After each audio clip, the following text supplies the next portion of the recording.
Ысык Көл облусунун Таң районуна караштуу Төрткөл айылынын тургуну азыркы тапта Якутия шаарында эмгектенип жаткан классташыбыз Өмүралиев Эрмекти туулган күнү менен куттуктайбыз.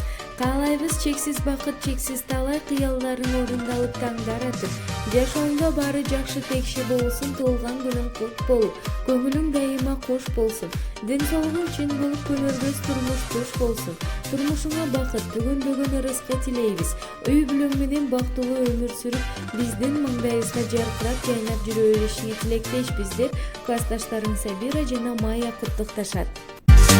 Бүгүн майрам, бүгүн сенин күнүң, айтылар калоолор ырларда сен үчүн. Толтура койгула, калтырбай бакалды.